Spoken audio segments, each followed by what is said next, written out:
What's going on, everybody? Welcome back to Crunch Time. It's Jeff Iafrate and Lukas, and today we have a different type of video. It's more of a reaction, right? If you guys haven't seen, and I'm sure it hasn't been going everywhere, but it's something I noticed. And Matt Broder's a good friend of mine, so we're gonna react to this. And Wake Up Woodward. A lot of love for Broder. Yeah, got love for Broder. He does a great job. He covers the Detroit Lions for Woodward Sports, and the new show Wake Up Woodward. Him, Brandon Dent, and Sam Flannel. There's a clip that I saw, and it sparked some thoughts of mine. I thought, why not break it down with the ball nowhere? And we'll get the people's reaction to this. And it's not a direct comparison, but it's more of a, what type of player do you prefer? And I'll play the clip, and you guys can react to it. Here it is. You said he's a star. You said he's a star. I said he has star potential. I said, I view stardom. You got to do everything. You can't just take plays off and not block for your running back. That's not a star for me if I'm building a team. I want a guy like Jameson Williams over a guy like CeeDee Lamb. I'm not saying he's better than CeeDee Lamb right now. I'm saying if I'm building a team, I'm going with the guy who will actually block for his teammates. Dan Campbell's the coach of this team. That's fine. We view it two different ways. That's okay. So you'd rather have J-Mo than CeeDee Lamb. See, it's a psychosis. It's a mental illness. It's a mental illness. J-Mo Simpage. No offense to those out there who actually have mental illnesses. This is just how I view my football players, my baseball players, basketball players. I view the stardom differently. So if you have mental illness, it's okay. You can talk to somebody. It shouldn't be joked about. It's okay to not be okay. Yeah. Look. All right. So that was a lot to unpack there. Yeah. So there's the essential. There's the clip. Okay. And love Broder, by the way. I don't want this to be like Broder slander, because Broder's going to stand on it. He says all we're doing is just reacting with our thoughts to it.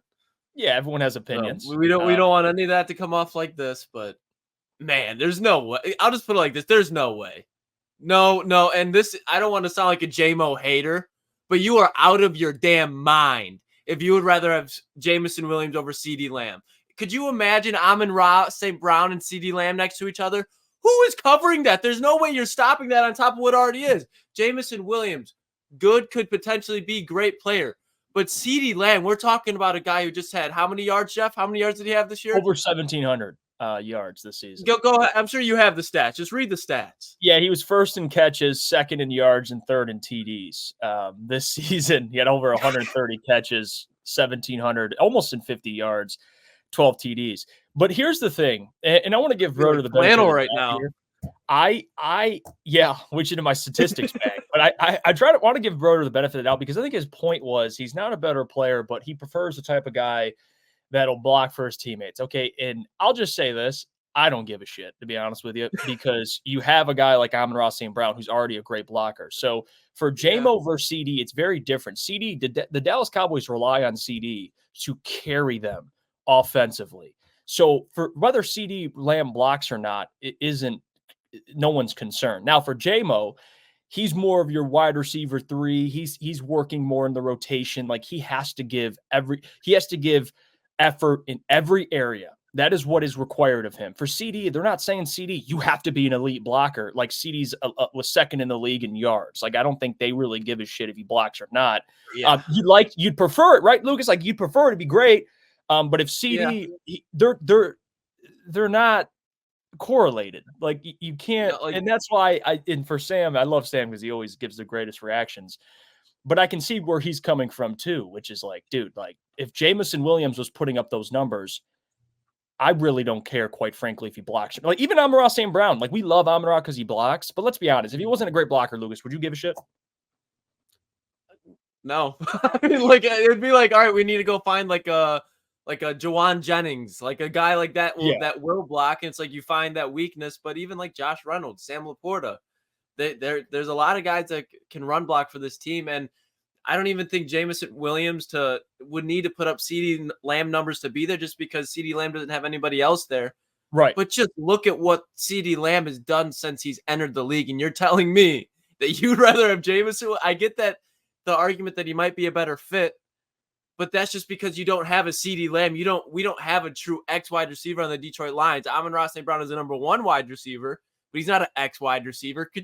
It just blows my mind. I'm trying to find the argument, but every time I do, it's just like it's breaking common sense almost. It's just like, what are we talking about here? It doesn't make sense. Yeah, I think the verbiage was if I was starting a team, which like if you're starting a team, you want a guy that can be, you know. Yeah, that's even like, see, like that doesn't even make sense. Like that doesn't make sense. Yeah, and that's the thing. And I get he made a point too, which was a good point, like Dan Campbell and what he commands out of his players. You don't think if CeeDee Lamb, let's just say hypothetically, if CeeDee Lamb was on this Lions team, you don't think coaching Dan Campbell, the culture they have, he'd be a better blocker? Like, because that's what he commands.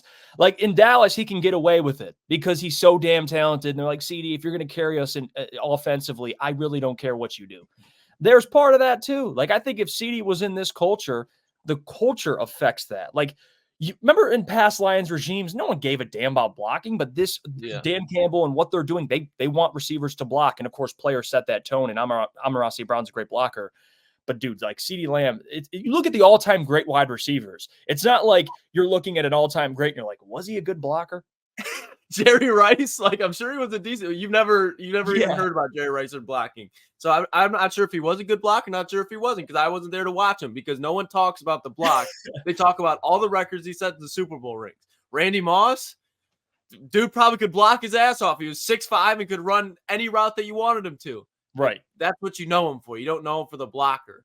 Larry Fitzgerald, Calvin Johnson, you keep going down. You don't think about their blocking, but it's a great thing to have.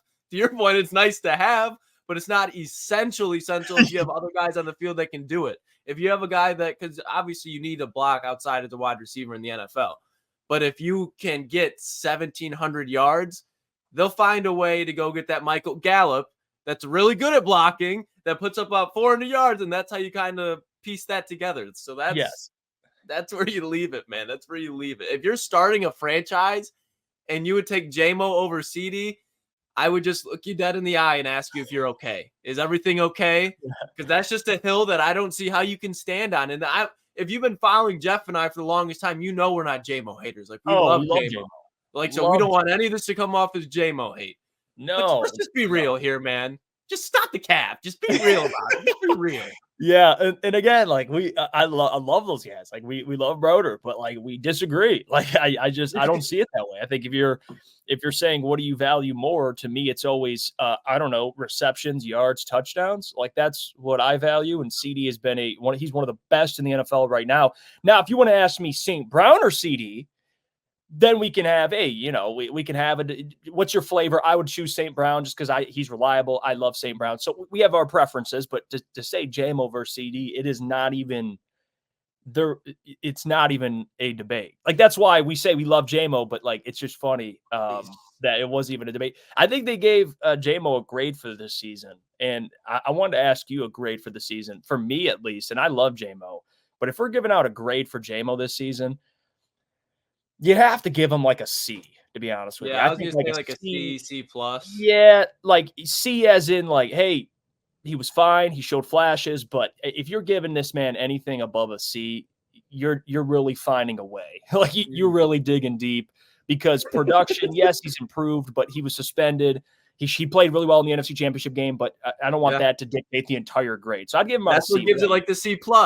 You go for a C because it's like he wasn't a liability out there, but I don't think he necessarily took this team to another level. So it's like he just did his job, did what you're supposed to do. You're not close to failing, but you're really not close to succeeding like at the highest level. Can he get there one day? Absolutely. But this season, he showed you a couple times like a A- moment, but then there's also been like a D moment. So it's just it all levels out and it's a C, C+.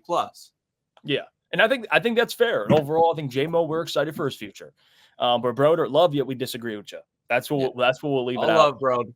Don't forget, tune into us every single weekday, 8 p.m. to 10 p.m. for our live show with Booner and Michael Gentry on top of me and Lucas. Of course, pause on that, but you get what I was trying to say. Pause on that. You get what I was trying to say. Yeah. We're live weekdays, content posted all week. We appreciate you guys for tuning in. Don't forget to hit the like button, comment your thoughts. What do you think about the debate? Do you see where Broder's coming from, or is there no argument at all? Chime in the comments. Give me your thoughts. Until next time, we'll catch you guys.